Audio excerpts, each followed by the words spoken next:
Hey guys, well, welcome back to another episode with Luis and Ray. We'd like to start off by saying thank you so much for all the shares, all the support, all the comments, all the feedback that we've gotten from our first 9 episodes. We're very grateful for that. To have this opportunity to be here and share this information with you guys. Today we have a very, very exciting episode. Be sure again, tag your friends, bring them on here, and be able to share some comments or any questions you guys might have in between. Luis, what do we have today? Today we have Stefan Jordan, the crypto night. The, The crypto the, night. the crypto night. Yes, yes, sir. Yeah, and today we're going to be talking a lot about crypto, about taxes, not specifically about the taxes, but how to build a business around taxes, how to speak to other experts about taxes, and also how to, if you want to start your own business in taxes, how you can do that. So yeah, Stefan, you went to college, right? And you said you found that you weren't finding what you were looking for, so you started to go your own route. How did that happen? Oh, correct. So I went to Southern University. That's in Baton Rouge, Louisiana. It's about 10 minutes from LSU. So I know a lot of people have heard of LSU. Yeah. So initially, I thought I wanted to be a doctor. So that's why I studied biology. Until I realized, so after biology, and I was one class away from minoring in chemistry anyway, I realized I had to study for the MCAT and realized become a doctor, that's another 12 years in school. I was like, no, so I'll be 40 before I see my first paycheck, and I was like, it's got to be Yeah. a better way. So that pretty much went out the window. And then I got my master's degree in public administration, but there was always a itch, a desire, and a know-how of knowing that, you know what, I can't work for anybody. I have to be my own boss. I have to be an entrepreneur. There was a certain level that I wanted to be at, and I knew working for somebody, that wasn't going to That wasn't gonna gonna work. cut it, yeah. That wasn't going to cut it. Yeah. So Yeah. you had, go ahead. 20, what is that, like 20 years of school, in and out? Of course, it's not consecutive, but it's a lot to get a medical degree, to become a doctor. Correct. Yeah, that's why you don't see that many young doctors around. No. I mean, in all honesty, when you do the math, so you've 12 years to get from high school. Then you got to put in another 4 years for your bachelor's. Right. Then you got medical school. Then you have residency. When you add all that up, and then technically, America. I mean, I don't want to step on anybody's toes, but You can step on America. but in America, they prefer you to be sick. Right. So that's why being a doctor is so appeasing, because that's why they make so much money. Because other countries, if you notice, doctors are really not. They're not on the pedestal. the pedestal when it comes financially. Only in America. Get you on those meds. I don't want you to be cured. I just want to keep you sick long enough to keep me rich, but make sure you're not dead, because I can't make all that money off of you when you're dead. Correct. Wow.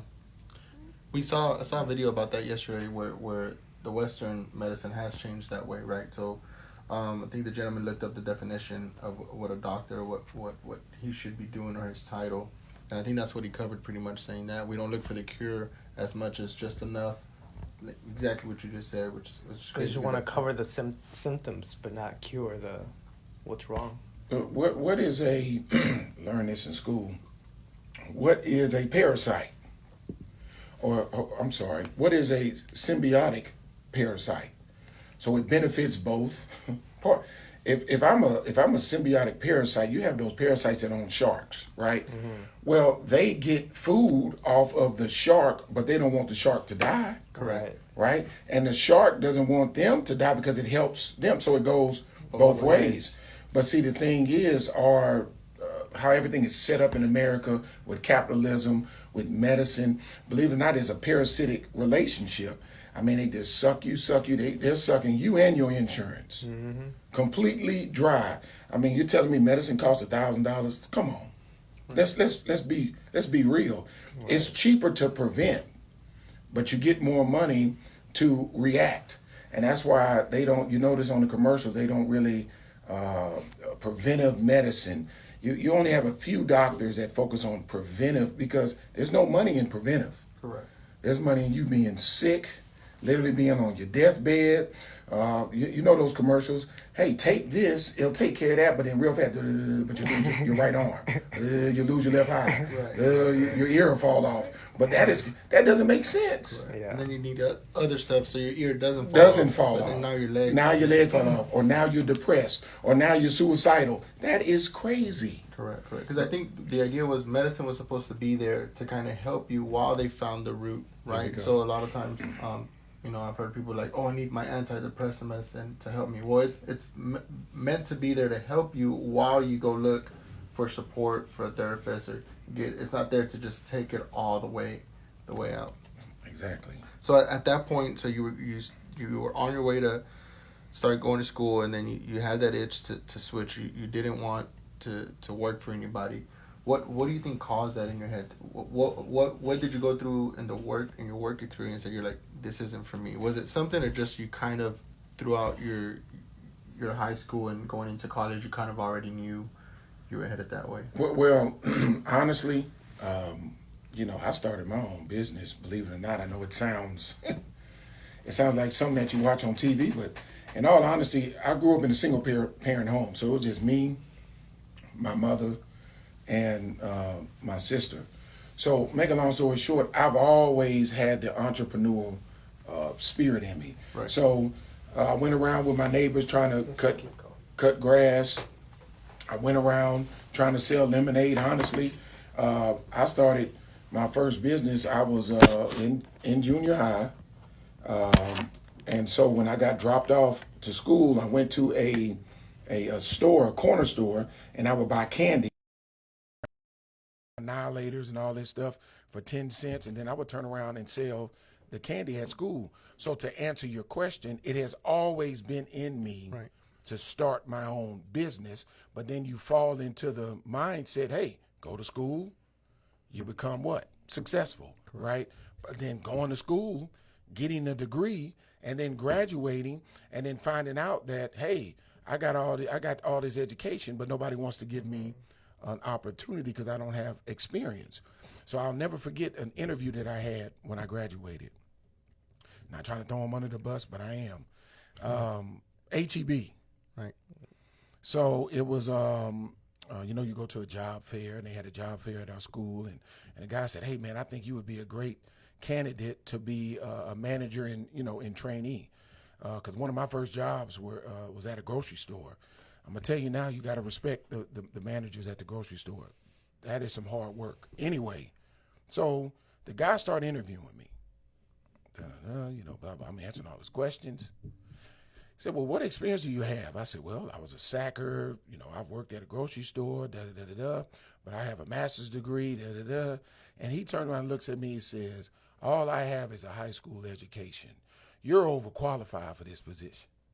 What? I'm overqualified. I'm trying to look for an opportunity at this point. So you meet people that feel offended because you are educated. So then they'll throw in your face what you don't have because they don't have it. Right. So it's hard to when you first come out with those degrees or those educations, with that education, you'll meet people that are insecure and intimidated by your education, but then they throw in your face the experience. Right. I hear it all the time. College ain't for everybody. Okay, it's not, right? But it's some people in college that are more successful than people that, okay, it is. But it does not mean that you can't be educated and still have your own business and be just as, successful. Correct. Each path has its own ups and downs. Correct. Yeah, that's why, I don't like dissing people that don't have an education, that didn't go to formal school. There we go. But also, they shouldn't be telling you, oh, you went to college, oh, what a waste of time. Exactly. What a waste of money. It's you didn't walk through my journey, I didn't walk through your journey. Correct. There's no point in arguing which one's better. Correct. Where are you in life and where am I in life? That you can talk about and, get pointers from each other, but the point is not to say education's trash Correct. or not going to school. Correct. Or Yeah. one's better than the other or anything like that. You know, I tell my 4 boys, I got 4 boys, you know what I tell them about education? I said, listen, you having a degree does not make you better than anybody. It's not about that. But being educated, and I don't care what it is. I don't care if you are a barber. I don't care if you have your CDL. I don't care if you are a welder. You go to trade school. I don't care if you go to formal school. The thing about education and knowledge is it gives you options. Mm-hmm. That is the point behind it. It's not that I'm smarter than you, better than you, you have a better hustle than me. No. I tell my boys all the time, I say, listen, you never knock the man or the woman that works at a Jack in the Box, that works at McDonald's. No. But the difference between me and them is when the manager comes in and has a bad day, because of my education, I can throw my fingers up and leave.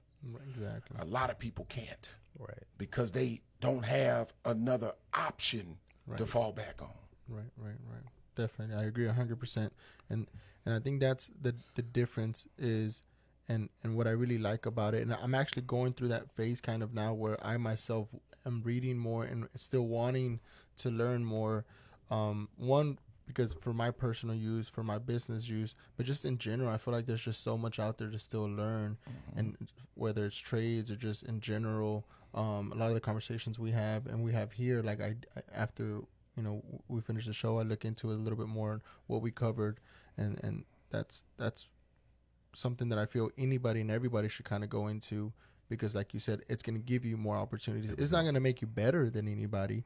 It's going to make you more opportunities. So then you have options and you can go, hey, you know what? I was happy here. I'm good here. But now that I've learned more, now that I know this, now I can go do this job, or I can go do this hustle or anything like that. You also learn from a lot of different perspectives. Like each professor, it's like he's like a boss, right? Correct. And they teach you what they learn. Mm-hmm. You have a lot of different perspectives when you go to the college. You have like how many hours? Like 80, 100, like 160 hours for a bachelor's degree. For a bachelor's degree, yes. Something like that. Yeah. And so you have a lot of hours with all these different perspectives that you wouldn't have if you went to, let's say you work for a company for 20 years. Correct. You only have one boss, one way of doing things. Correct. That's what you go to college for, is for those experiences and that knowledge to be able to, you know, whenever, like you said, whenever you graduate, you have these opportunities that you don't have to say, okay, I'm stuck in this job forever. You Correct. can go to anything that you want. Correct. But then you found yourself that you weren't having those options, right?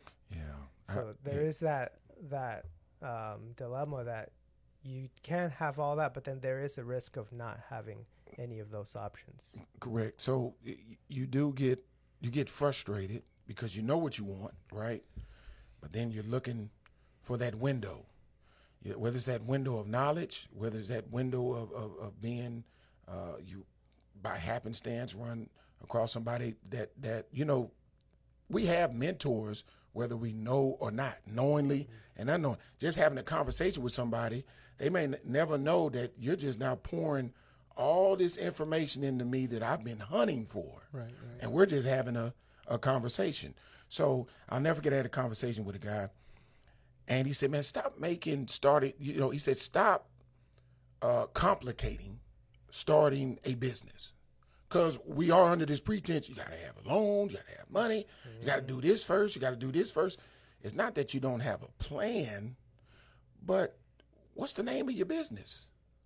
What are you doing? It only, in Harris County, it only costs it's probably went up now, but your DBA only costs $16. Right. And guess what? You're now in business. Just that $16. You're in business, but you're looking for the sign. You don't even need all that. You don't need all that. You can be a sole proprietor under your own name. Correct. Just start working and do it under your name. Once you get some money, then get a DBA or LLC. Or then do a LLC, then do this.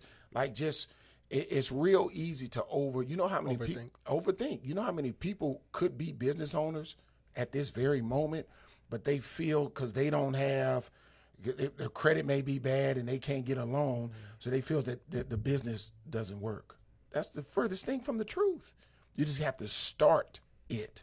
So when he told me that, I was like, you know how that light bulb, boom. I'm like, man, he's right. I just got to get out here and whatever it is, just make it happen, you know? I think it's because we don't see those initial steps from anybody.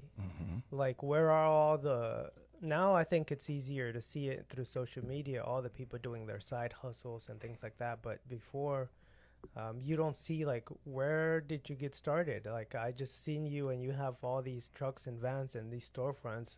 Like, where were you at the beginning stages? How did you start? How did you learn? Like, it was hard. It's hard for us to see that because even me, like, I don't want to show people where I, like, how I started. And because it's like, you started making $100, $200, like things that weren't, you know, something to brag about. But like, people need to learn that it's all comes from that first step. By the time you come, the thing about success is it's real easy to see the Z part of my life, but you didn't see A, B, C, D, Correct. E, F, G. A, B, C, D. So you didn't see I had to do A, B, C, D, E, F, G like 5 or 6 times before I got to Z.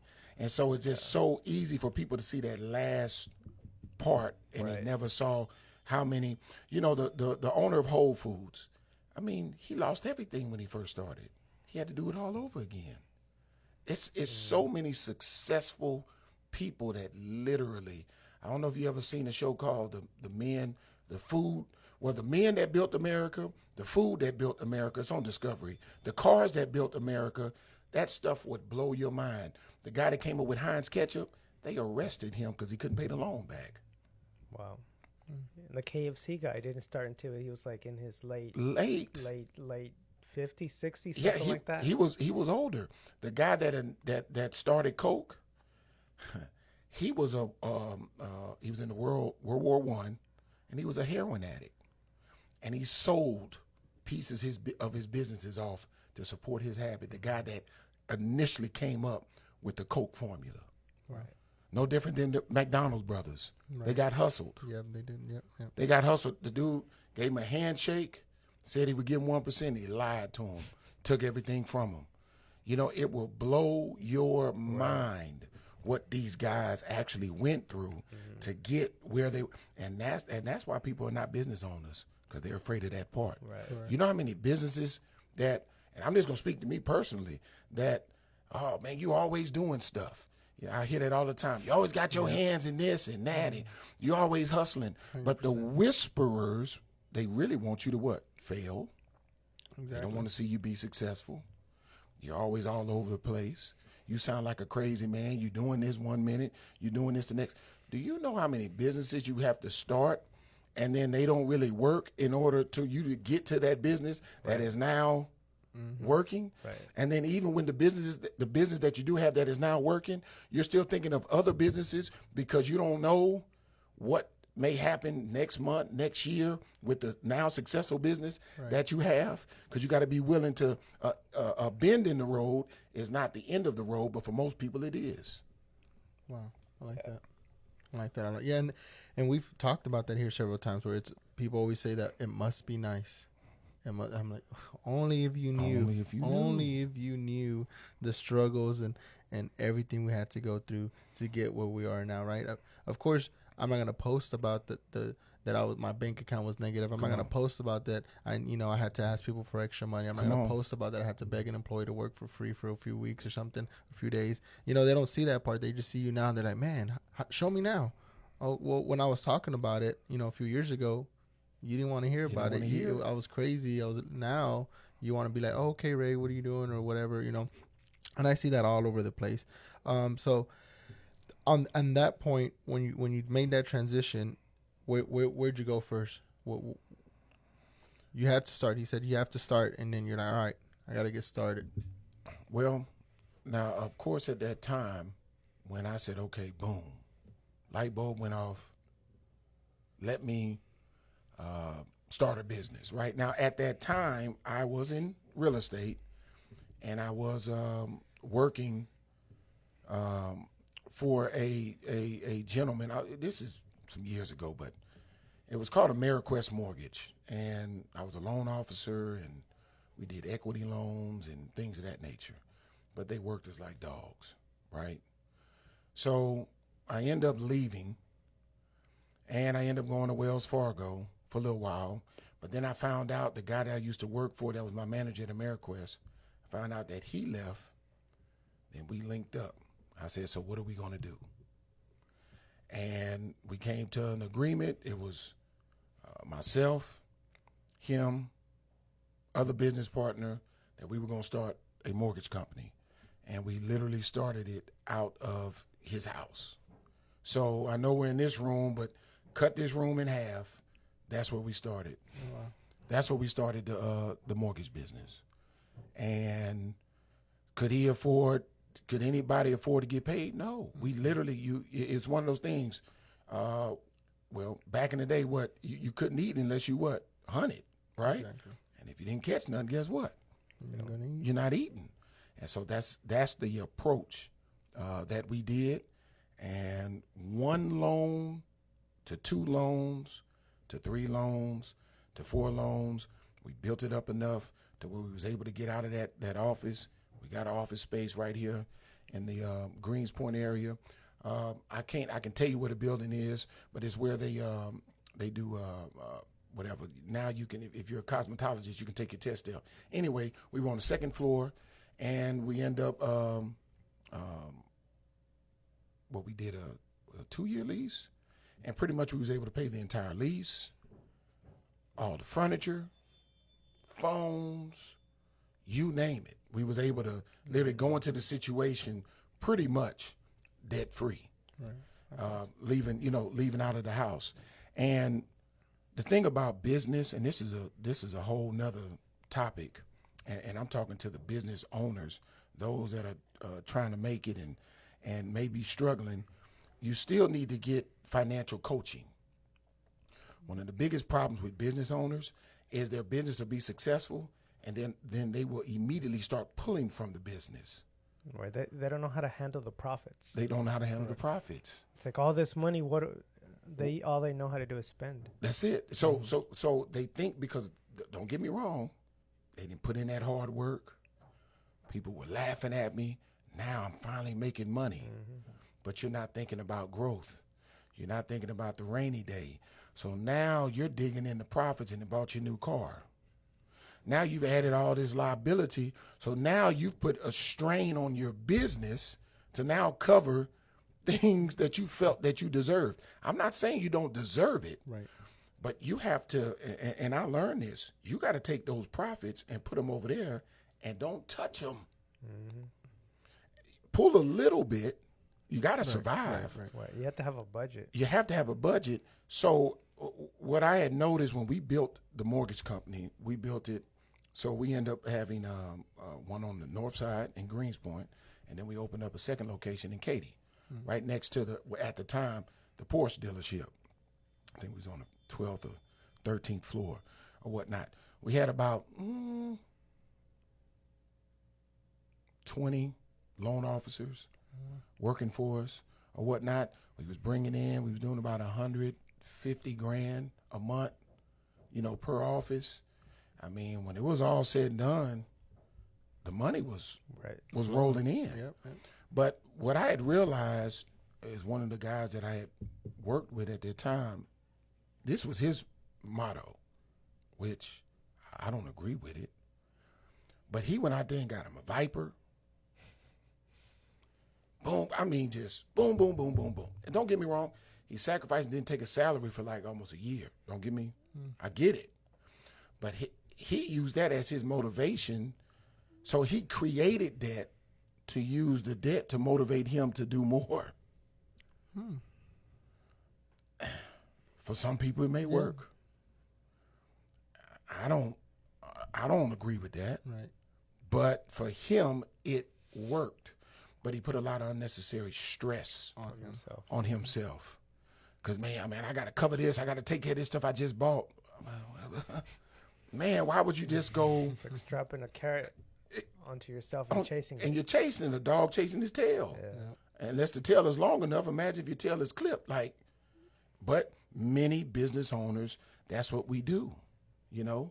Not to fast forward and jump past the conversation, but another business that I started a trucking business, hotshot business. I had 5 trucks, but I no longer have that business. I had to get out because that business, you make money, but you can't spend it. Because next week you got a trailer problem, you got a this problem, you got a driver problem, you got a this. Gas goes up. That's too much. Yeah. That's too much. But the thing is, if you don't know how to work your money and budget, your business is not going to work. Yeah, you're going to crash yourself. Crash and burn, man. Yep. So I think this is an interesting topic. I think there's a lot of entrepreneurship classes and everything's out there about entrepreneurship, like how to start, but how do you end it? There we go. Right? How do you exit a business when it's not working? Right, because it's going to not work. It's going to not work. And I'm going to tell you, as a business owner of businesses with an S, you know, it's called what? Shame and embarrassment, right? You done told everybody what you're doing, and then now it's not working. Right. You have to make an executive decision. Right. It's either I'm going to hold on to this, hold on to my pride and lose everything, or I'm getting out of this thing while I can. Mm-hmm. And they do not have classes on how to exit a business without destroying your credit, without destroying your personal assets and your personal life. Because I love watching, Gordon Ramsay, Chef Ramsay, mm-hmm. and he would come into those failing restaurants. I've seen those, some of my favorite shows. There's another guy that does bar rescue, where he goes into those failing bars and finds out the problem and helps them. Mm-hmm. So what I had noticed in them shows, those people were so, as a business owner, you're attached. The pride is just. Yes. You haven't made money in years. But you're there. Right. They do this right here. They just lock up. I don't care that we've mortgaged our house. I don't care. You see them people, you see the stress on them, they start crying. Mm-hmm. They can't, and you get in those situations in your business. You know have you ever walked into a convenience store that's been around for years, but they haven't renovated in 20 years? Right. You look up and it's like, where are your profits? What are you doing with your money? And it's obvious. It's either they don't care, because some people don't care, and it doesn't mean they're not making money. They just don't care. Yep, right. Yeah, I've seen businesses that way, that they don't care because it's their grandpa's or their dad's, and they're just running it until whatever. And it's making a lot of money, but they could care less about presentation. Mm-hmm. They could care less about their people. They could care less about their clientele. You have people like that. But then you have those businesses that have been around for years, and you can see it. You walk in, no customers, because they're barely making it. Right. They're just, the only thing they have to show for what they've done for the past 20 years is what you see. Is what you see. Yeah. Mm-hmm. And so they're not willing to what? Let it go no matter the cost. No, yeah. You know, what they, other classes that they should have is what? Build a business, sell it. Right. I'm going to be honest. We're all of what? We're all of ethnic background. Let's be honest. Right. Now, in my community, how I was raised, we're raised to start something and die with it. Correct. 100%. I don't care if you're renting, you die as a renter. You own, you only got one, you die with you got a business, you die and let everybody know you have a business, because a lot of my people don't necessarily have businesses. Right. But that's the furthest thing from the truth. You shouldn't. Right here on 336, a couple years ago, Top Soap. So well, they just sold it to, I don't know what it's called, Mountain something, right? Mm-hmm. So they built it up, right? Got the people coming in, got it flowing, and what they do, sold it. That's what you're right. See, I'm not saying 5x it. Imagine the But people don't see it that way. They don't see it that way because guess what? I just sold a piece of me. Right. Man, get out of it. Yeah. Yep. Right. Yep. Now you have your businesses to where you do hold on to because it's your baby. Let's be honest. Right. I mean, men can't have babies, but guess what? When you have a business, it's your baby. Who wants to, it's hard sending your son off to college, Right. Or your daughter off to college. But, yeah, you can have a business where you hold on and die with it, right? But honestly, you build it, sell it. Buy a business, fix it up, Sell it. sell it. It's no different than renovating a house. Right. Come in, put your perspective, like The Prophet. You ever seen The Prophet? I love that show. I love. What's the name? Lemos. Yes, man. He comes in. He says, "This is my money now. I'm 100%. I call all the shots." And boom, he builds it up, gets it rolling. Boom. Nobody wants to buy a failing business. Nobody wants to buy film. No. No. So everybody loses in a failing business. Everybody. Well, with him, when you have the contacts, when The you connection, have the when you have money, the connections, the money, money, the Those are ideas, important. the 'Cause idea. He's real. One thing that stuck with me from him is every square foot of your business should be making a profit. Yeah. And this is why I've had the ATMs, the Bitcoins in there. And I still stick to that. Like I'm like, okay, there's nothing here. Right. Like this is rent I'm paying right here for this square. We need to do something here. And but I love that show. And I was just thinking the other day I need to go back because I like rewatching them because I still catch something.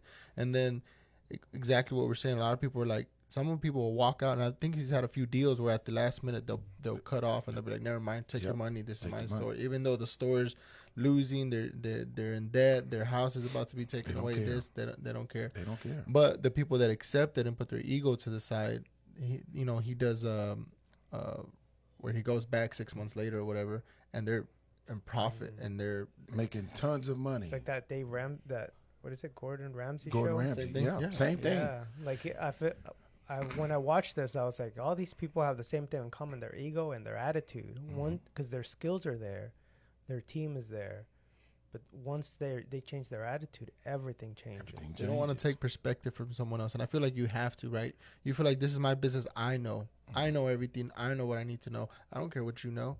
But once you come in and you put your 2 cents in there, you're like, oh, There we okay. And it's like you said, a lot of people don't want to sell it. A lot of people don't want to give up or say, I don't know. Can you help me? There we go. That's the big. Imagine I come into you got several businesses. Now imagine I come in cussing you out and talking about you need to do this and do that. Now that part, that's a lot to handle. I'm already stressed out. You coming in cussing me out, But he's coming up against their pride. Right. He's getting Challenging them. He's challenging them, and they haven't been challenged in years because they're in a cycle. Right. He's trying to change the culture. They're in a power bubble too, where they're just the people that are in power, and they call all the shots, even though that they're all wrong. All wrong. And then you have somebody come in telling you everything you've been doing is wrong, And you don't like that. But it has to be done quick. Quick, yes. Yeah, that's why one of my phrases of this year is like fail fast. You have to go in failing as fast as you can, so you can learn from that. There we go. And move on. Now, I like that. Mm-hmm. I That's like his that. motto. Yeah, That's I his like motto. that. Yeah, and now I always say, I never fail. I learn. Right. But the same. But I like that. You fail fast. Listen, you don't lose. You learn. Correct. In business, you pay for your education. Definitely. We get student loans, but in business, you pay for your education. You don't lose. Now you make it. You fall back like, man, I lost a lot. It's an expensive lesson. Oh, this is an expensive lesson. But you know what? I ain't going to get caught up like this again. Exactly. I know when to pull out. I know when to back up. I know when to, hey, But a lot of people are not willing to take that risk, man. Lots. They prefer to what? Check every 2 weeks. Insurance and retirement and my 401k. And I'm not knocking you. But unless you are a CEO of a Fortune 500 company, unless you're a Roger Goodell, unless you're a commissioner and you're making like $12, $13 million a year, unless you're on that level of working for somebody, you'll never become wealthy working for somebody. Right. You'll be good. You'll get by. You'll have a good life, but you won't be able to take that step forward and actually give more to your kids, to your There we grandkids. And that's, to me, that's the bigger picture, right? Correct. So we want to grow each time from our grandparents, our parents, where we are now, and then pass that on. There we go. Not just me now, and that's all I care about, but it's like growing your and I watched some of your videos, and you said a certain way where it's generational wealth. Generational wealth. Yeah. Generational wealth. Yeah. I mean, the Bible says a good man leaves an inheritance for his children's children. So what is a generation? At least 40 years. So biblically, my Bible tells me that I should leave at least 80 years of wealth to my kids. If you know anything about Dan Marino, he said the only reason he played 22 years in the NFL is to make sure his grandkids would never have to worry about money. That's that. I mean, what does job mean? What does job actually mean? Just over broke. Ooh, I like that. Yeah. Just Now, don't get me wrong. We're all business owners, right? Right. We got to have people that work for us, right? Correct. But even as a business owner, I encourage those that do work for me. Man, you ever thought about doing your own thing? Or I still encourage them to what? Grow. Yes, all the time. You know, So as a business owner or as a boss or whatever you want to call it, like you shouldn't hold your employees. There we go. You should your position that you offer them should be a gateway for them to jump off and grow to the next level. There we go. Because you're not, if you get somebody that's just going to be stagnant, you're going to get all that stagnation and all that attitude and everything. And you don't want that. You want somebody that's motivated, somebody that's going to pass you up in order for you to, grow with them. And also whenever they're ready to go, they can go and they can leave. There's enough money for everybody. Definitely. See, what you're saying is what people fail to realize, a great man or a great woman has greater men and women around them. Yes. So if it's not my mission to propel you to greatness, then I don't want to be great. And that's the problem. You just got certain people that they just want to be it's a pyramid. And I could care less what you got going on. And believe it or not, you have employees that love that type of, I guess, how can I say, they love that type of control. I've dealt with employees that I broke my neck. Like, listen, I robbed Peter to pay Paul to make sure you got your money. Right. They don't care. And then you see why companies treat their employees the way that they do. Because that employee mindset, man, they don't care about the company. They only care about getting that check, every 2 weeks. Mm-hmm. You're dealing with a mindset that if you're not careful, you'll lose your business. I agree, 100%. And I've realized that recently, and I've, based on things that I've read, like I said, I'm growing, I'm learning. But yeah, that thing will pull you down in a heartbeat, and it'll keep you there. And it'll keep you there. And I've done that, and I'm very grateful for my past experience. I was a GM for Subways in the area, and the owner shared information. It came to the point where he showed me how to fix everything in the store, and then he was like, "Hey Ray, if you got tools, just tell me how much you're going to charge me, and then start your own little thing." So I became a handyman, and then I would charge them to go repair their stores. When before I was a W-2 employee and they would just pay me a salary to go fix the things. So that's what I try to do now as well, right? Like tell the employees, hey, learn this. Once you learn this, that's going to help you later. You want to have a business later? Well, I'm teaching them certain things so they can do it. Do I want them to leave?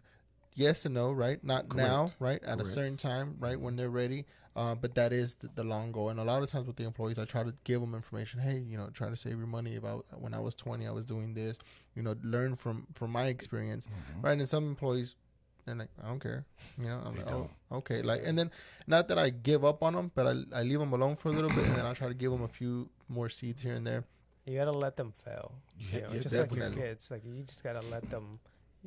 You nurture them as much as you discipline them as much as you can, but ultimately they're gonna have to fail themselves and learn from that. One thing that you mentioned about the Bible and about great men around yourself, King David, he had an army of great men around him. Yes, they called them the mighty men of David. David. Yes. And Yes, sir. every single one of them was just as strong as the other. Whew. There's stories behind every single one of those men. Yeah, all we hear is about David, but David by himself, couldn't conquer and couldn't defeat all these other armies. No, So it was called David's Mighty Men. Now you tap dancing on something. One of his men slayed 1,000 men by himself in one day. It said he became one with his sword. Had so much blood that the blood had dried up. You couldn't tell the difference between the sword and his arm. I started doing the math. 1,000 men by yourself? And then you got to keep in mind, the average height of an Israelite at that time was like 5 feet. We're talking, when I say mighty men, we're talking about supernatural strength. But see, David was a billionaire, right? But do you know? He had so much money that he couldn't even imagine. But then his son Solomon had way more than him. He gave all the billions to Solomon. Solomon turned it to trillions. Money that you can't even count. And do you know that his mighty men, David's mighty men, do you know it was the responsibility of each of his mighty men to take care of the kingdom for at least 1 month? So what do I mean by that? They picked up the tab for a month. So that is what you call being a king. That isn't to where you've equipped people that will do anything you tell them to do, but you've put them in position where they can take care of their family. Right. Family. Because to take care of a kingdom for 1 month, you got to have a lot of money. Definitely. So if he was worth billions, I'm not saying they had billions, but they weren't too far. They weren't too far behind. And that's the problem too as an entrepreneur. You hit the nail on the head. We can't be enablers, right? Correct. We got to let our kids bump their head. We got to let our employees get fired, whatever the case may be. But the Bible says he rather go after the one that needs to repent versus the 99 that don't have to. It's all about the one. If you just got that one employee that finally listens, then all the employees that didn't listen, it's worth it because now you've seen him or her propel to that level, and they learn all the mistakes that you did. And it pushes you too, because that's the whole point. Whenever 100%. you see somebody, your kids or your employee, whatever it is, anybody that you're mentoring, it reflects back on you that, hey, you are doing the right thing. Correct. Now you can think about what's next after that for them and for yourself too. Correct. Because you get to a point where it's like, okay, you're done mentoring them because you're done. You yourself need to grow more. There we go. Yes. Right. Yes. So it's like you grow, they grow. There we go. But if you never mentor, you never know how much you can give. Right. You got to push yourself, like you said. You got to push yourself to always learn more. Correct. Business today, even though the core of it is the same, it's totally different. Definitely. Today than it was 5 years ago, 10 years ago, 15 years ago. We're in a whole different age. We're getting information, boom. It's totally different. When I went to college, social media, what? When did you graduate? So I got my bachelor's in 94 and I got my master's in 2001. So the first tech boom and the second tech boom. Boom. Yeah. And I wouldn't see that was a phase of generational wealth that was coming through that I wasn't focused on because I was just worried about getting a degree. Right. So you're not. So that's what the internet. It was a lot of stuff going on. But now things are totally. You have 10-year-olds, 11-year-olds, 13-year-olds, and I'm not trying to jump subjects, but we're still talking business. Right. They'll never see a hard day of work in their life because they're already making a couple $1 million playing games, play to earn games, and all this type of stuff. Like I went to the dealership, the guy told me, he said, man, I got these youngsters coming in here paying stuff off cash with their crypto and this, that, and that. And it just hit me. I'm like, they won't see that hard days of work because of what they have access to. Right. And you have to be able to take advantage of that. And I think that's where a lot of people are staying behind a little bit, where they're just like, oh, this new thing, I guess, since we're on at crypto and Bitcoin and all this, like, oh, But that's what people said when internet came out, right? on. Like, oh, internet, Right. whatever. And then look at where we're at now, Come right? on. And look at social media and everything. Like, oh, they're just posting pictures. Well, now you have influencers. Now you have TikTokers, YouTubers, like what you just said, gamers, right? They're like, gaming, that's horrible for you. And I'm not saying it is or it isn't right, but it's like, if you can do to me, anything you do, as long as you do it right, you're going to be successful. There we go. Right? And that's the biggest thing. I don't knock nobody's hustle or what they do, but if you're going to be a gamer and you're young, you're 10 and you have that success, go for it. If you're going to do crypto and you grind in it and you get in it, you're going to be successful. If you just get a brick and mortar store and you grind in it, you're going to be successful. Yep. But I think it's really learning that, and it's a book that I keep bringing up that I still haven't gotten back to, but it's a buy and build. Buy now, buy and build, right? So the idea behind it was, if baby boomers are retiring now, right? There's a lot of baby boomers. We still got like another 5 more years where they're going to be retiring. If they were able to manage a business for so long without social media, without a lot of stuff that we have now, and they stayed in business for so long, if you can buy that business and teach and add to that business what we have now as far as social media and adding more things to it, then you can take that business that shows track record of it being successful, and then you can just take it to the next level. But it's just taking that into it, right? So like a mom and pop, maybe pawn shop or something, or anything like that are smaller businesses, you can take it that way. And then with crypto, I think it's, like a lot of people, when they walk into the store, they're like, you have a crypto machine. I'm like, well, it's coming, right? So that's why it's here, right? I'm not getting much of it or anything, and I've told people, and I've looked into accepting crypto as payment, because I feel like the younger generation that's getting older, that's what I truly believe we're going to be at that level. And I need to go ahead and, again, think ahead, right, to try to add that to my business instead of like, nah, I'm going to stay away from the new thing, So talking about crypto, you are the crypto knight. Correct. What makes you the crypto knight? Or why are you into crypto? You're very successful in businesses. What do you need to get into crypto for? Because that's the next thing coming. Because I was in school when the big thing passed over my head. And I'm not going to let the next big wave get past me. It's about not being comfortable. It's about being ahead of the curve, right?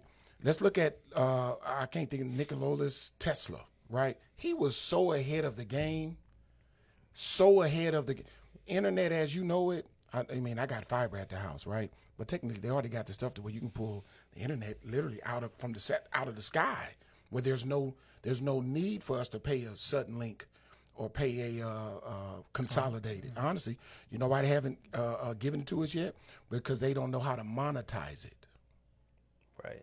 They don't know how to say, well, you get 1 gig, you get 2 gigs. I mean, technically, you can be so ahead of things before. I mean, electric cars should have been out ages ago. Yeah. But that came up against capitalism. That came up against money. They could, and I'm gonna go to the crypto. I don't want to go. I don't want to go off to the left. But we can run cars. I mean, off of water. Right. There was that one guy that was running off of water, but they killed him. Something happened to him. Well, hold on, but let me. I'm glad you brought it up. Let me throw another caveat. Do you know the security guard, ex-cop that got killed in Buffalo when the guy came in and shot the people at the grocery store? Yeah. The cop that initially shot him, but the body all bounced and he got killed. Guess what he came up with? Same thing. He had a patent pending on the car that were running off the water. Yeah. So I'm saying all that to say the reason why I got into crypto, first and foremost, I wasn't thinking about it, and then Lord pressed it and put it on my heart, and then I learned about it supernaturally, because we are a year 108 or 110 where money is about to change. I want to be ahead of the curve. Now, tap dancing on what you said about you're thinking about accepting crypto for payments and stuff like that, right? Well, let me help you out before the IRS, because I can say this because I know the rules. Why do you think the IRS is trying their best to try to find a way to monetize taxes from crypto, right? Think about this. So say you wanted to sell me your house. I'm like, all right, hey man, I want this much for it. Okay, here go 10 Bitcoin. Now that's my house, right? Hear me out. Guess what? I just bought a house or bought a car or bought your products or whatever tax free. Feel me on this? Right. Because when you cash out the Bitcoin that I gave, you got to pay the taxes, not me. Me and you can just do transactions Back and in forth. crypto right now, and as long as I don't cash it out, but I'm still getting products, I ain't got to pay. I don't have to pay any taxes as of right now. As of this very moment, we can go buy. You can go buy a Bentley and a Rolls Royce in Bitcoin right now. Right now, you can go to Post Oak, next to Mastro's, right there, and get your vehicle, whatever you want. This is the wave of the I don't future. have Bitcoin. I have like $2. But this Cashed out. is the wave of the future. Right. And I want to be right there in the middle of it. So by the time everybody figures stuff out, it's too late. I'm worth trillions. Right. Because I took the time to learn about it. The thing about this, a lot of people are going to be left out of this because they're not willing to change. They want that crusty dollar bill in their wallet that means nothing. It means nothing. It's just into a system where everybody has their hands on it. The government, everybody has their hands on that dollar. So that's why it's there. But remember, our government is what? Centralized. Federal Reserve is what? Centralized, right? Right. What is crypto? Decentralized. And that was the whole point of it. That's the whole point of it, right? And the thing about crypto is Bitcoin, there's only 21 million of them. So you can't mysteriously create 21 million more.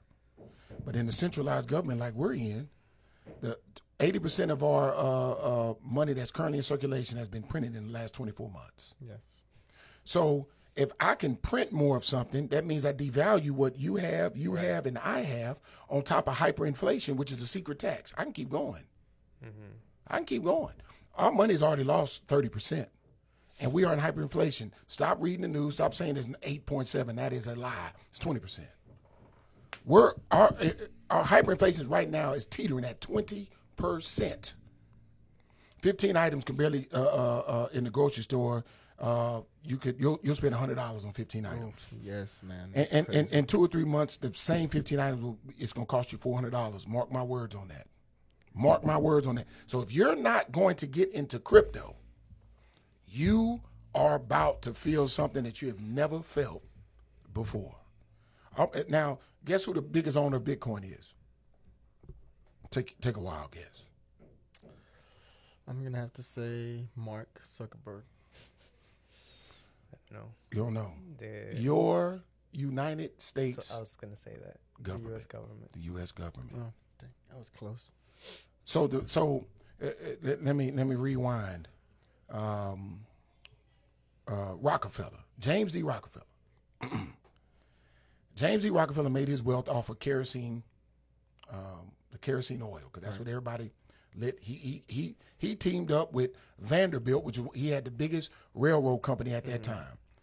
So, but guess who came up against James D. Rockefeller? Thomas Edison and J.P. Morgan Chase. He came up with what? Electricity. So James D. Rockefeller put out campaigns saying that will burn your house down. He did all this negative stuff. It didn't work, but he did all this negative stuff because he was trying to come up against the change of what? Time. He was. So what do you think the United States government is doing? They're doing the same thing until they figure it out, until they get positioned to take advantage of what's going on. So that's why when you talk to people about crypto, that's fake. Right. That's all they're hearing. Yeah. I don't think it's fake. I just think that there's a big risk. And that's what I've been fed by the media. It's like, oh, there's a lot of risk. It was at 60,000. Now it's at 20,000. And now it's at, all your profits would have been gone. It's super volatile. Like, that's what I hear. That's why I stay out of it. But what do you think about that? Well, what they say, believe half of what you hear and none of what you see. Something like that. Something like that, right? Believe half of what you hear. Let me tell you like this. Right, so believe half of what you see and None of what you hear. Half of what you see, none of what you hear, right? Let me tell you like this. Odell Beckham, he took his salary. Oh, yeah. He took his salary last year in Bitcoin. Oh, really? Yeah. He's a football player. No, I know who he is. But he took his salary in Bitcoin, He right? took a hit. Tom Brady is taking salary in Bitcoin, right? So I'm saying all that to say, Who's paying them in Bitcoin? well, the team. The team. So they have Bitcoin? Yeah, team yeah, has? the team. Yeah, because as a player, you can request however you want, your money or whatnot. So they was like, oh man, now he got all that Bitcoin, and now he only played for this amount, right? I'm like, yeah, but what goes down must come up, right? So my thing about crypto is this: Bitcoin is the granddaddy of cryptocurrency, right? And Bitcoin follows the what? The stock market, right? So we are in a recession. We are in a bear market. So anything and everything is what? Down. Right. But let me help y'all out. When is wealth acquired? During a bear market or during a bull market? When it's down. When it's down. Definitely. When it's down. So they're keeping people out of it. Do you know that there's cryptocurrencies that if you keep falling and getting fed that false narrative that you're going to miss out on a generational wealth transfer, there's coins right now that you'll never be able to get at this price ever again. Right. Now, I'm gonna tell you this about Bitcoin. Bitcoin's going to drop lower. What is it at right now? Like 24 grand or something like that. It got as low as 17 grand. I remember when it was at $5,000. 23 as of today. 23. 23, right? Now you ready for this, and you can do your research. There was this crypto exchange 11 years ago called Mount Gox, Gox. You can look it up on YouTube. And Bitcoin was worth $1,100 at that time. And it's called the flash crash. Bitcoin literally fell below a penny 11 years ago. Now imagine if you could get Bitcoin for a penny. Well, don't imagine. Pay attention. What we're dealing with, don't be surprised. Don't be surprised that it happens again. Right.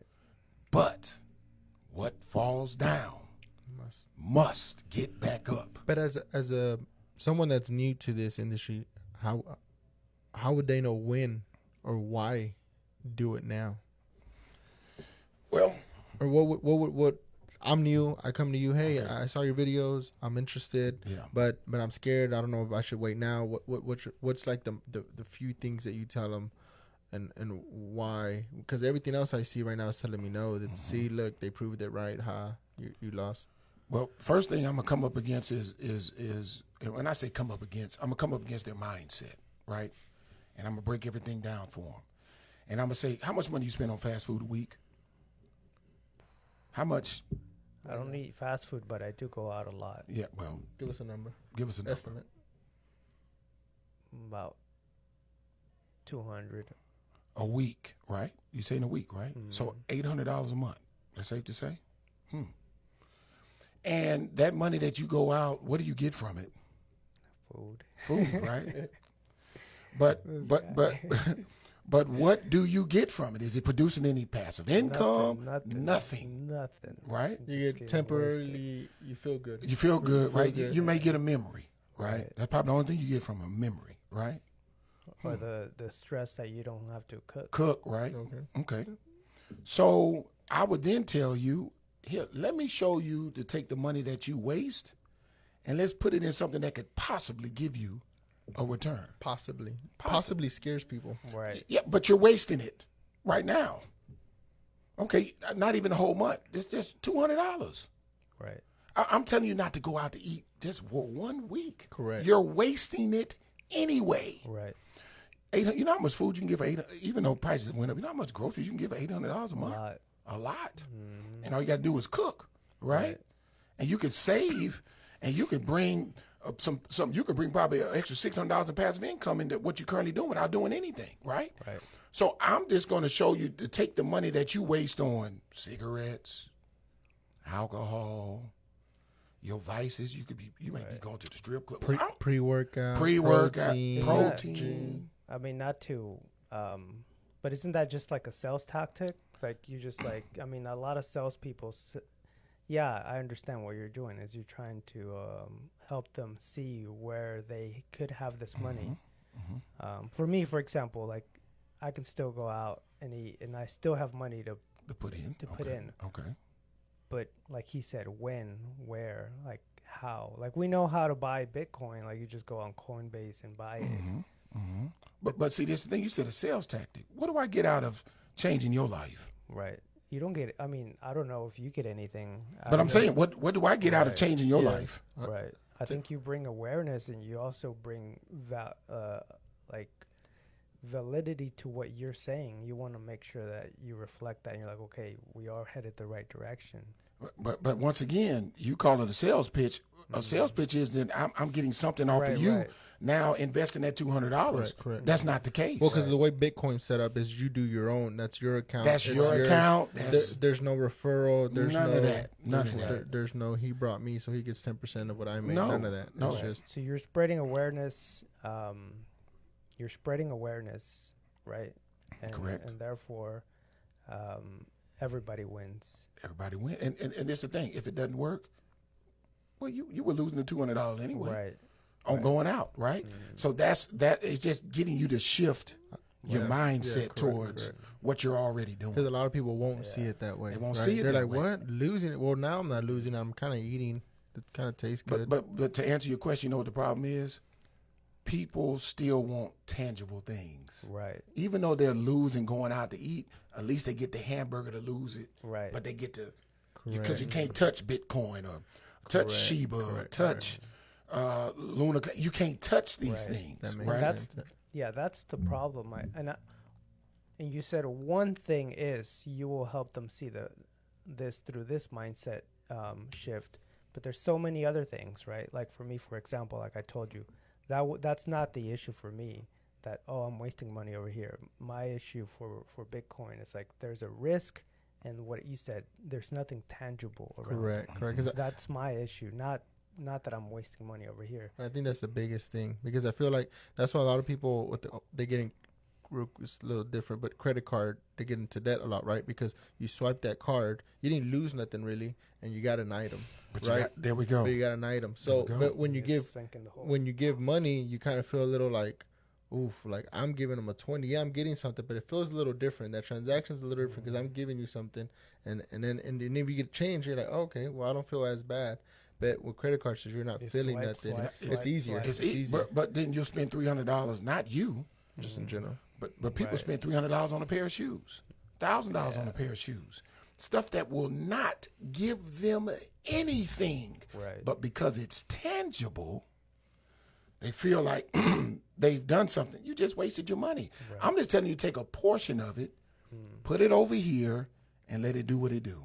Correct. Which is what people are doing with their 401ks at work, right? You're Right. taking some, you match it, their employee matches it.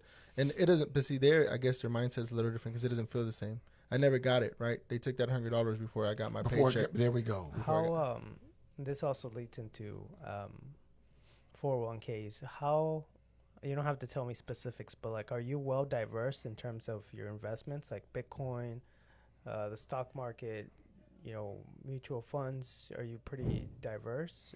Is your portfolio pretty diverse, or do you have most of it on Bitcoin? I have real estate because you always want to do real estate because Right. that's the one thing that cannot be recreated. Right. So if you have you can't. They're not making any more. They're not making any more of that. So you want to get that, right? Now, as far as 401k, I ain't worked with nobody long enough for all that. I never got Right. to that extent. So I got, investments in, real estate, whole life insurance policies, crypto, currency. And I mean, truthfully, my investments is in Jesus, honestly, but it's just getting that wisdom to put it. But yeah, I don't like mutual funds. I don't 401k. I don't stock market. I'm gonna be honest with you. I never trusted the stock market. but you trust Bitcoin. But I trust crypto, right? Crypto, yeah. But I don't trust stock market. And I'm gonna be honest, the crypto market and the stock market, they're manipulated, right? It's manipulation there. But I believe, I'm not saying that crypto is not manipulated, but it's not as manipulated as the stock market. And I never really, and I'm not saying, man, there's people that are super wealthy off the stock market. But have you ever seen that show called Billions? Check it out when you get a chance it's on HBO, right? So it's a guy, his name was Axe Capital, new guy came in and bought it out. Anyway, they made their living off of shorting, like, taking investors' money. And of course, their job is what? As a hedge fund is to what? Make money for the what? Investor, right? The thing about the stock market is I saw an episode and the dude said, we're going to short out of this company. So what they did research on the guy that owned it, and they leaked some information on him. Tank, and they shorted it. They made millions. That's manipulation, man. What's the guy's name that's what he does? He's well known for that. Little side note, but he tried to do Herbalife it's what we sell here. Yeah. Mm-hmm. But he tried to do that, so he invested a lot of it, and he gave a lot of information out of Herbalife, waiting, and he invested millions, and he had people to invest millions into it, talking all this mess and videos and everything for it to tank. The thing is, it never tanked. If anything, it helped people that didn't know what the brand was, and it went for and he lost millions. What is it? Shorting? Shorting is you manipulate the market. So let's say you got a massive company, right? Mm-hmm.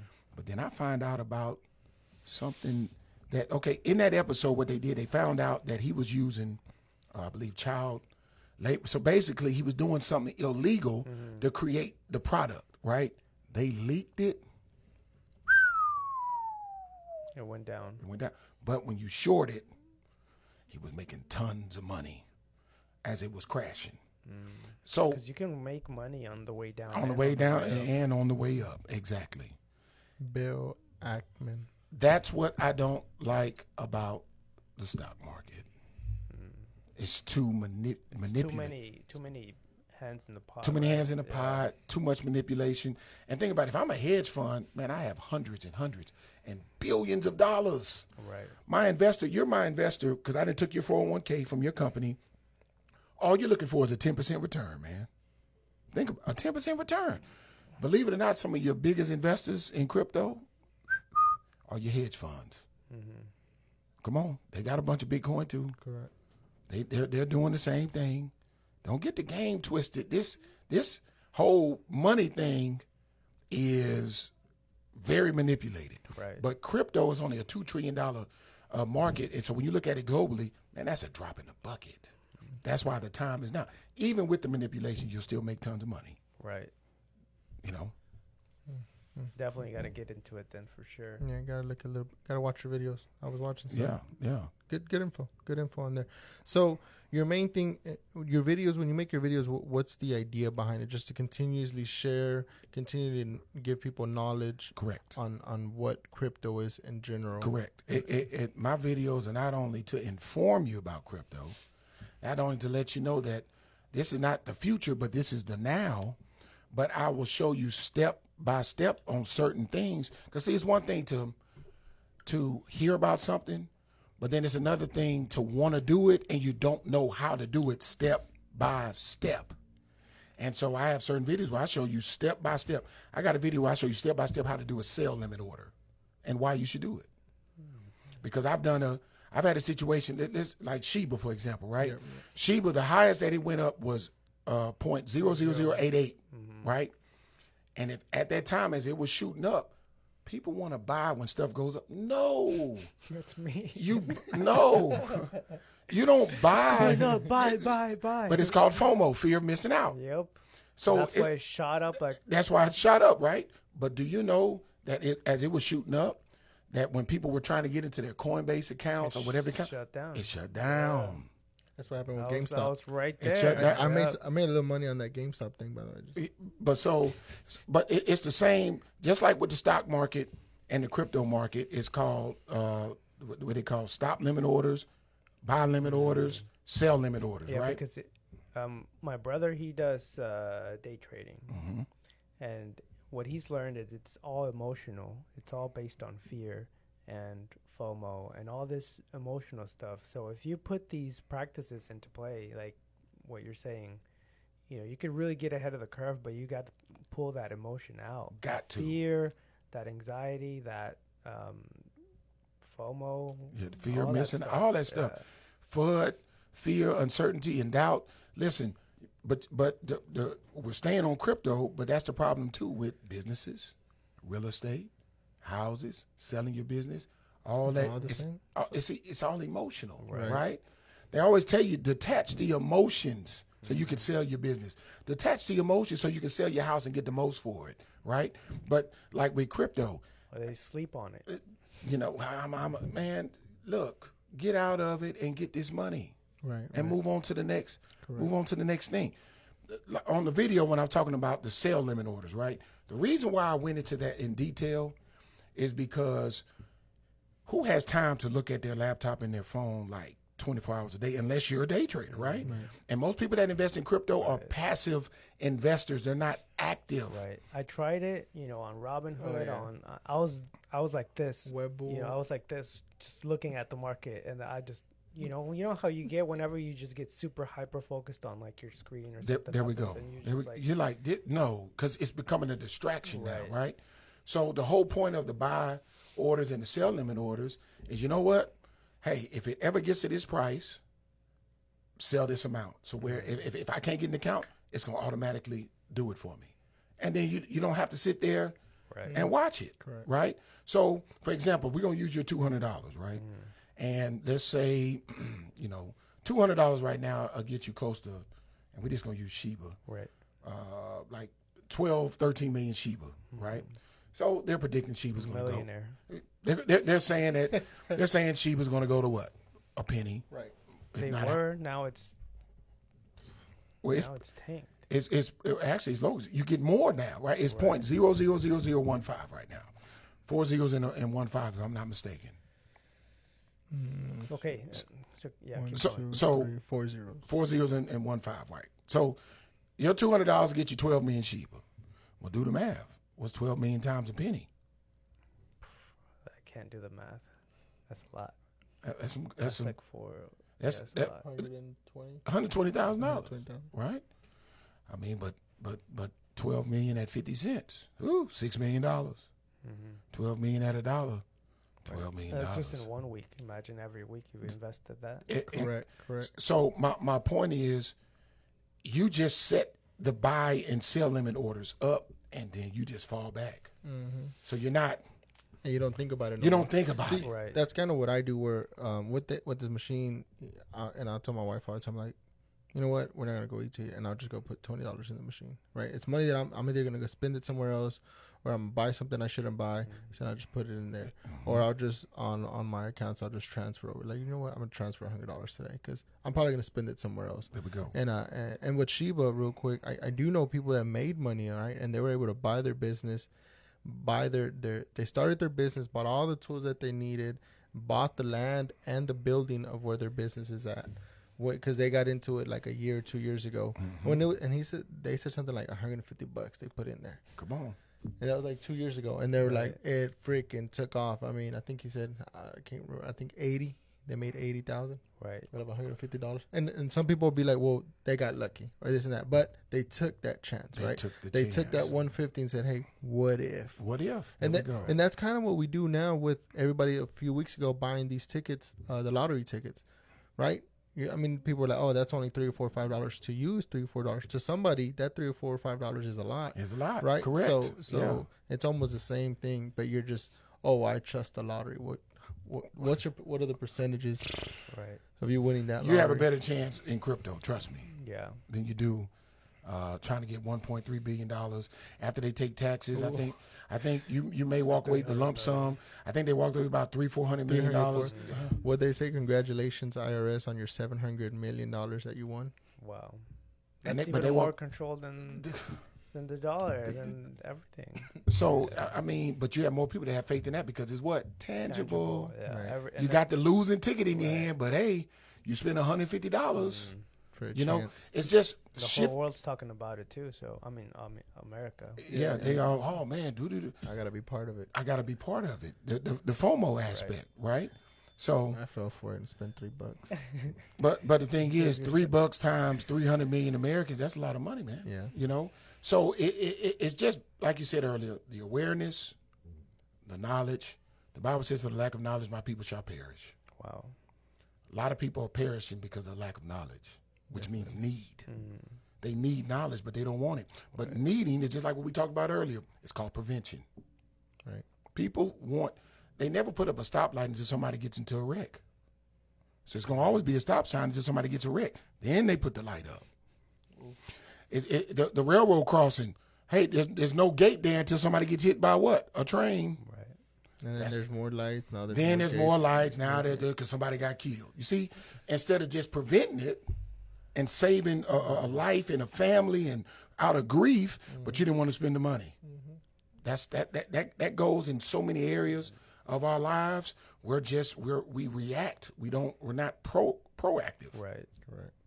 Yeah, I think that aspect of our lives needs to have its own, like, you know, how we like entrepreneurs go out, or like fitness, or like, you know, wealth. There needs to be an area of our lives dedicated for that. Correct. Like, for that, what would you call it? Prevention. I don't know what you would call it, but in that area of life where it's like relationships, finance, wellness, there needs to be an area of our lives that's like dedicated just for that. Correct.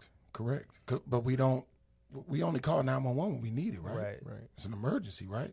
Till then, hey, everything's good. No, it's not. It's not good.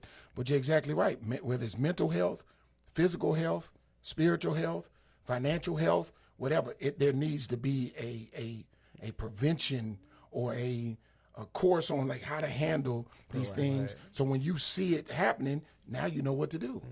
Right. Now you know how to change it. But we only call on stuff when we need it. Right. Honestly, Usually right? how it is. Yeah, That's just how it it's is. like, oh, you don't go to the doctor until you Do you need it? Till you need to, right? instead of going every year or every 6 months, Right. whatever the case. Your dentist tell you to go every what, Mhm. 6 months. No, we going until we got the thing. We got to get the teeth pulled, it's rotten, this, that, and other. Da, da, da. You look at most countries. Look at the people's teeth, toe up. But oh, good old America, you can make tons of money off of pretty teeth. right. You know, good old America. It's just we gonna put a dollar bill behind everything. Everything. Everything. Social media, Everything. information. Everything. Your information can be sold. Who would have thought about that 20 years ago, 30 years ago? Yeah. They were crazy. thinking That is- about it. Yeah, they were thinking about it. But, you know, us Americans, like the people, it's like, oh, my information, my habits, what I like, what I don't like, Correct. where I go, how long I go there, how far away I go from my house, things that you'd never think about. You know, what And type that- of products I use. And now they learn how to monetize it, put it in the algorithm. You notice how now we're talking, right? But believe it or not, our phone's on. They're Correct. already So recording there's going to everything. be some ads on our phones after this conversation. Correct. I'm like, man, hold on. I was talking to my wife about this. Why is the ad now Oh, yeah. popping up? They're already there. And they do it on the TVs too. I mean, it's already there. They have so much data that they can predict what you're gonna think next, It's crazy. Based off Based off off- your patterns. based on your patterns, Yeah. your behaviors, other people that think like you. You don't think there's another person that thinks exactly like you? Come on. There's- They've monetized it. Right. That's why, being a criminal these days is not good. I don't think it's ever been good. Well, with that being said, he's correct. It's never been good, right? But before cameras, it was better, yeah. right? Right. Before these phones, it was better, right? But they pinging off the towers, right? Right. So even the criminal has to adapt because it's hard to get away with stuff because everything leaves a digital fingerprint. Correct. You know? Yeah. I mean, we just look at China and see that's not that that's our future, but they're way more advanced in terms of their security. Like they can track you anywhere you go, right? They have like cameras that have you give you like a digital recognition. They can pick up your profile. Like you just Like walk on an alley or down the subway or whatever, they'll pick up your information. They'll know everything about you. I've seen that. I've seen that on the movies. Yeah. Yeah, I've seen they're able Just to real quick. just real quick. But No, that's, yeah, yeah, That's- but China it's out has there. that. Yeah. China has that because they don't have like the privacy rights that we have here, right? I like But that. yeah. but it's like if you can't see it, then why does it matter? Like everything that we've been talking about. Yeah, but see, you got to think about it. A lot of stuff goes over a lot of Americans' head or around us because we're caught in the rat race, right? If I'm just focused on, man, look, man, I got to pay the light bill, gas bill. Even as an entrepreneur, man, I got to Right. make sure the rent is paid. I got to make sure the employee gets their money, right? But even if you got all those things covered, there's This, something for you. yeah, What's that next shiny thing, or what's that next problem, or so in every aspect of an American life, they have you covered. Or you're struggling, there's your hands are busy doing that. Or you're successful, your hands are busy been with doing that. that. Yeah, So right. it's like yeah, every aspect of the American there's a life, distraction. there's a distraction. There's a for you. distraction. Yeah. Yeah, Definitely. literally. Yeah. So what are you working on now? What you got going on? If you don't mind sharing, or where do you see yourself 6 months? What are you working on? Well, I'm currently I'm trying to build up this YouTube channel. Okay. To get viewership up and continue to put videos out or whatnot. Really, I just really been focused. I mean, I'm gonna start writing a book or whatnot. And basically, I mean, Lord gave me the title, but I'm gonna do, and it's not just for Christians, but I'm doing crypto for Christians. Okay, I like that. Yeah, crypto for Christians. Of course, I'm working on with my tax business or whatnot to continue to find those that because taxes is a recession-proof business. So no matter what's going on with the economy, you still got to file. Because there's two things guaranteed in life: death, and taxes. No, there's no way around it. Right. I don't care if you don't have a job, you still got to file the unemployment, whatever the case may be. You Right. still got to file, Right. your taxes. So, and then of course, I mean, I haven't said it, but I am a pastor, and my focus also and has been is to build our ministry up, to get people from a non-believing status to a believing status, to help their spiritual wealth, and just let them know that, hey, I'm a firm believer. I believe in Jesus Christ. I am a biology major, and you don't control your breathing. You don't control your organ function. You don't control your brain function. You don't determine whether you go to sleep or wake up. So who's doing that? Well, Christ is doing that. I know some people, they may not believe. Do your own research, but I do. And I know that as much as control as we want, we don't even control the things in our body. Right. If you just don't believe, well, who's controlling it? Not you. There's no way for me to talk on this podcast and to make sure that the axons and dendrites are doing what they're supposed to do, and I'm getting the proper stuff to my kidney and this and that, and the proper excretion, that the vein is working in my right aorta versus my left aorta. No, who's doing that? Not me. Right. So, but yes, working on the ministry, working on the book, building up this YouTube channel, continue to put out good content, working on continue to make good investments or whatnot in the investment space. Remember, every day you invest is one day less that you have to work. So whether it's in crypto, whether it's in real estate, I'm waiting for the market. Just a heads up, I'm waiting for the real estate market to crash. We're going to see another '08, and I'm waiting to do Monopoly. Oof. I'm waiting because I want on a. Well, I'm kind of giving the game away, but hey, y'all may want to join in on this. I like that. When it comes to real estate, there's a gap right now. A 1-bedroom apartment costs you in Houston like $1,600-$1,700. 2-bedroom like $2,100, $2,200, $2,300. Here too. In Cairo, people can't afford that, man. Nope.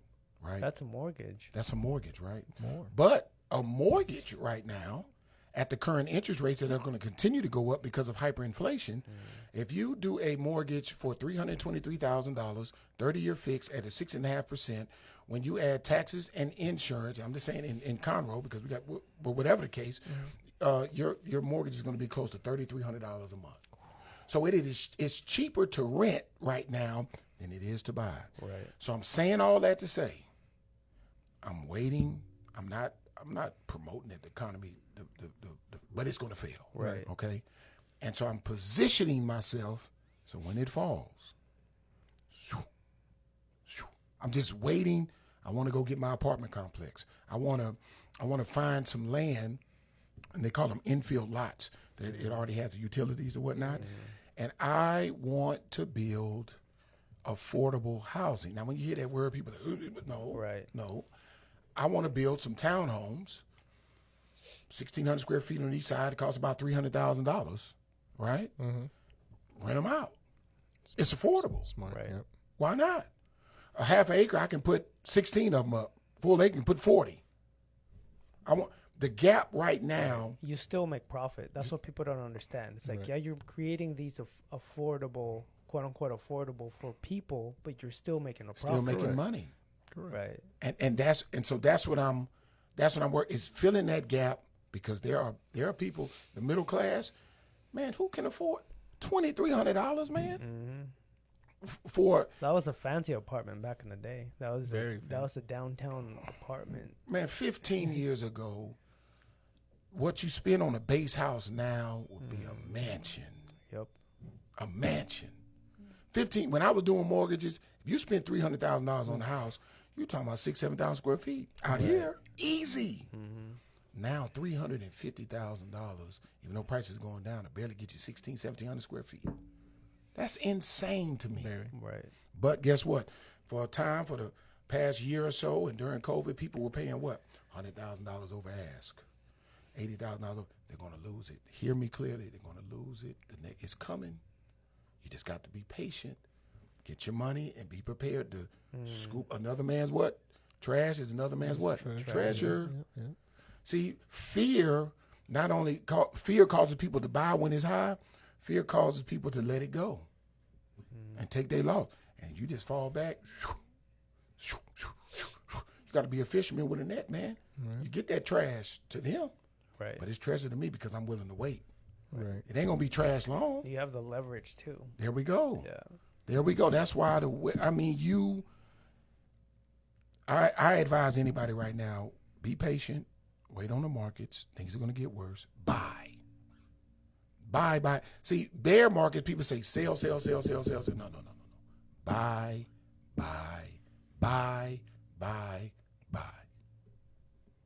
That's my advice. Nice. And you just woke up and you knew all this. No, you took the initiative. There we go. and you searched and you learned and you read books and you read articles and you read all this stuff. Correct. Right. He also ran a business on, what was it? The Loans. yeah. Yeah, on the mortgages. Correct, So I have that. I mean, I've been in real estate since '03, so I've been around long enough to see the trends go up and down, what to do, what not to do. Correct. I was involved when Third Ward going through gentrification. I had took advantage of that years ago.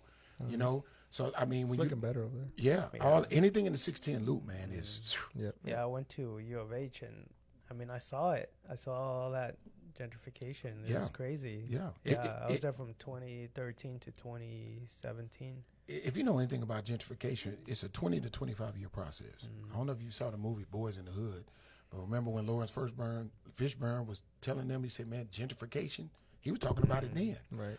So every 20 to 25 years, things happen, right? So let's say 25 years ago, right?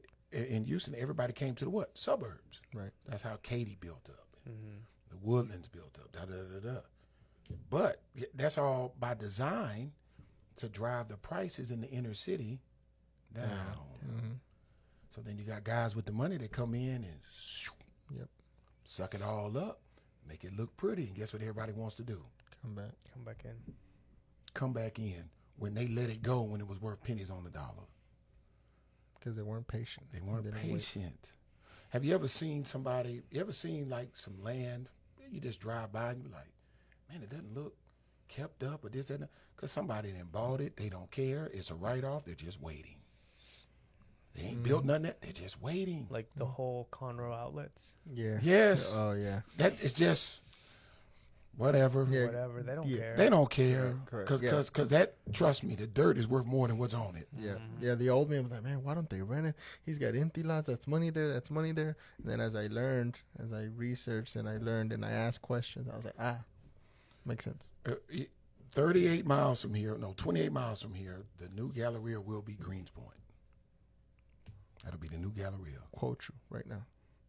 That will be. Quote you. You know how you can tell gentrification going on? Go down there and they put up those fancy little signs. It's what they call it, Greenwood North. They come up with these little fancy little things, right? That let you know what's coming. going. It's coming. Right. You got to look at airport, Beltway. One of the fastest growing neighborhoods is Amazon. You got to pay attention to what's going on around you. And then it looks slumlordish now, or it looks hoodish now. Please. Do you think that they cared that it flooded in Greens Point? Of course not. Because those apartment owners, if you go to, a lot of those apartments are still vacant and have not been fixed up because they know what's coming. Right. They know what's coming. So you got to know what's coming and be willing to hold on to it. You know, I hate people that invest and then a week later, it didn't work. They ready to pull their money out. I'd rather you not invest. Right. You just got it. That's why they say, don't invest money that you can't afford to what? Lose. Yeah. Right. Yeah, that money you're investing, any investment shouldn't be money that you're depending on. There we go. Definitely. There we go. Yeah. You're not going to put don't do that. Don't do that. Don't do it. But yeah, that guy that had that video, he said, if you just would have invested $1 in Bitcoin at that time, you'd be a millionaire right now. And there's opportunities like that going on right now. Right. $1. You can't invest $1, man. Come on, man. Right. Really? Yeah. It's like those guys I told you about, and we talked about this before, where they sit there and they follow it, and they're like, oh, there's this new coin, and they'll put $20 in this new coin, and he said there's so many coins that have to be made, and then it might still like fall off, but if it doesn't fall off and that coin takes off a little bit, you quadrupled your money, man. Like tons of money. I mean, like, they said if you just put $1,000 in Shiba in 21, you'd be a billionaire right now. That's crazy. That's crazy.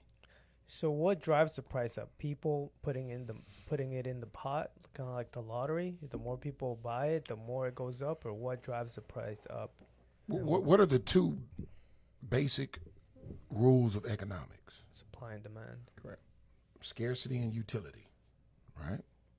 So if I have something that there's not enough of, but then it has a purpose or there's a demand for it, it increases what?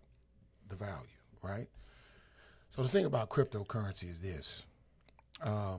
Yes, it is the demand, right? But there's other factors involved. So Shiba, for example, what's going to help drive Shiba back up is they have developed these mechanisms to burn coins that are in circulation. Correct.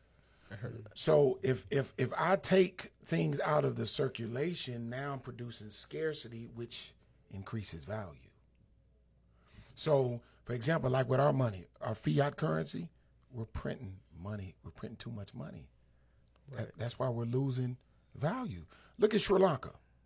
You know, Sri Lanka, the government, everything is crashed and burned. Do you know nobody will give them gas? They have a $700 million debt. Nobody in the world will give them, will loan them any money. It's done. They raided the presidential house. Yeah, I'm not saying we're a week away from that or Right. Years from that, but our current mindset, we're trillions of dollars in debt. Our biggest debtor is China. But China needs us. Right? But China's taking their money and buying hard assets called gold. Yeah. Our money has been backed by gold since 1971. I'm saying all that, say back to your question, supply, demand, scarcity, utility. But then once again, that's what comes with the manipulation of crypto. The thing is this, if I can get people in buying it and then I produce a way to lessen the supply, then that's how I drive up the value. period. So like with Sheba, they got something called Shaburnium. They got stuff, you can buy stuff with Sheba, buy food, all this stuff. So burning is that they take it out of circulation and they put it into a wallet or something that nobody can access to, so now it's no longer in circulation. Mm-hmm. That's why you ever heard of staking? You ever heard of that in crypto? So staking is when you let me, it's your Bitcoin, but you let me borrow the Bitcoin to do transactions and make money off of, and I pay you a percentage, whether we agree on 10%, 20%, APY, 100% APY, for you letting me borrow your Bitcoin. Yeah, lots of money like that. But the thing about staking keeps the price stable. Yeah, that's gonna say.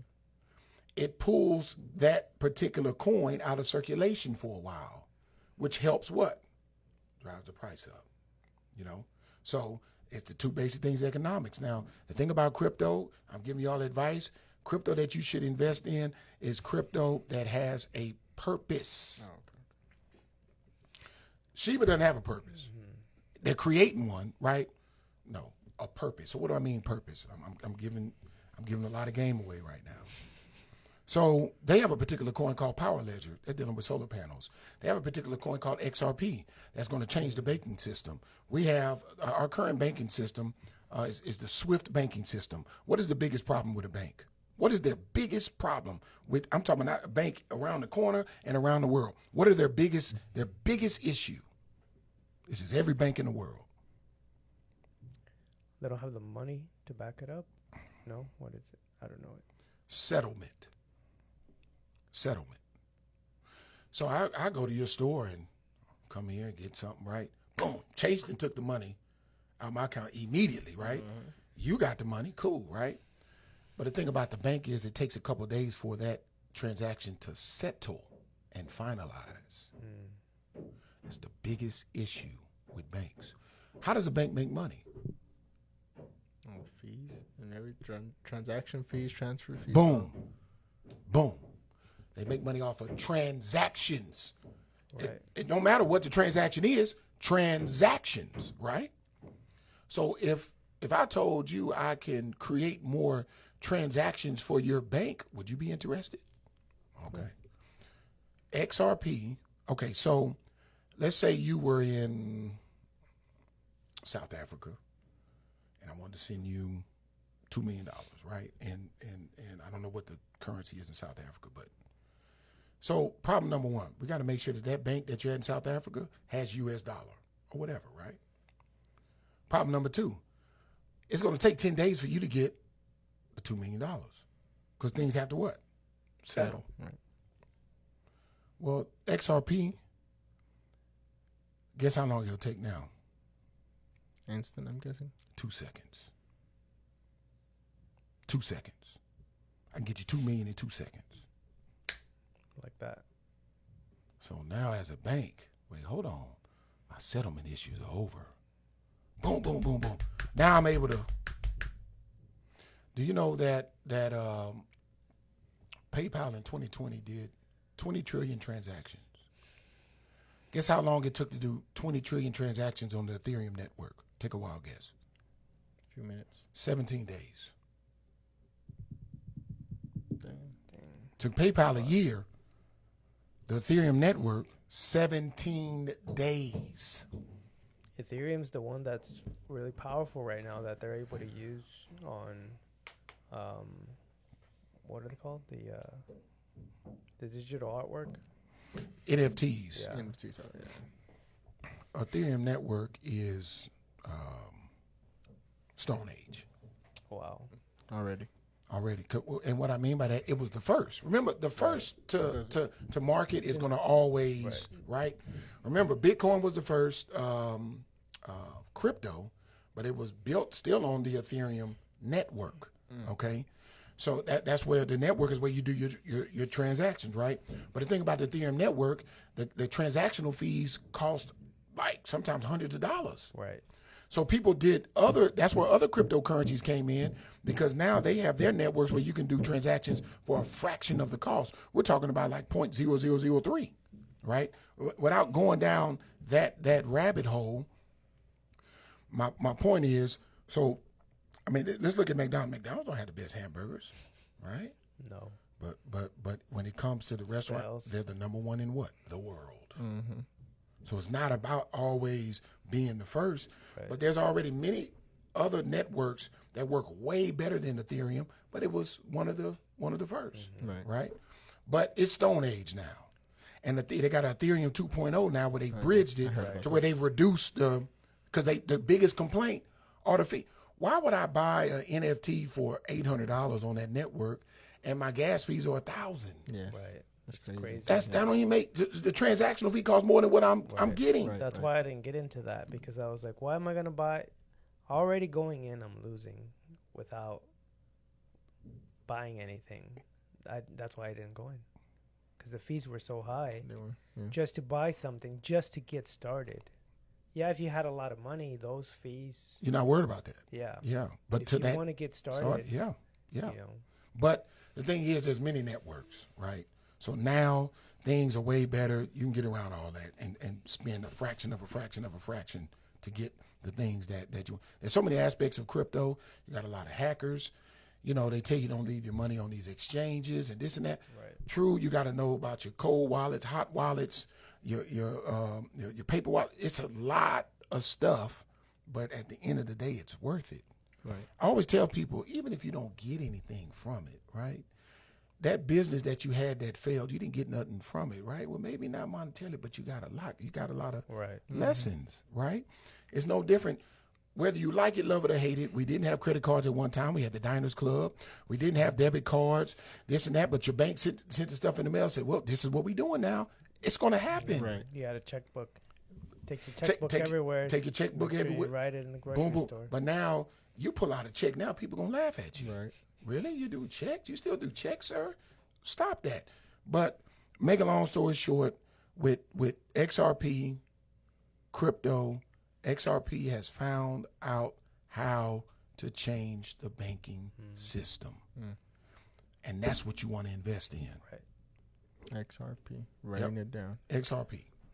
It's 37 cents right now. Boom. Side note right there. All right, guys. Well, we'd like to thank you for coming on the show today. Yes, sir. For the episode, sharing all this knowledge. Very grateful to have you, and we learned a lot. I feel like I learned a lot. There's still a lot more to cover. Yeah, Yeah. definitely. So we'll definitely invite you back soon. Anything else from you, Luis? No, so we know where to reach you. On Instagram, it's at Stefan Jordan 1906. Correct. And on YouTube is the Crypto Night 1906. 1906. Yes, Is it sir. crypto with a C or with a K? With the C. Okay. Yep. I got it right. All right. Well, thank you so much for being on here today. Yes, sir. Guys, thanks for the support. Thanks for sharing. Be sure to tag your friends. Send this to somebody that'd be interested in crypto or anything that we shared today. Thank you, guys.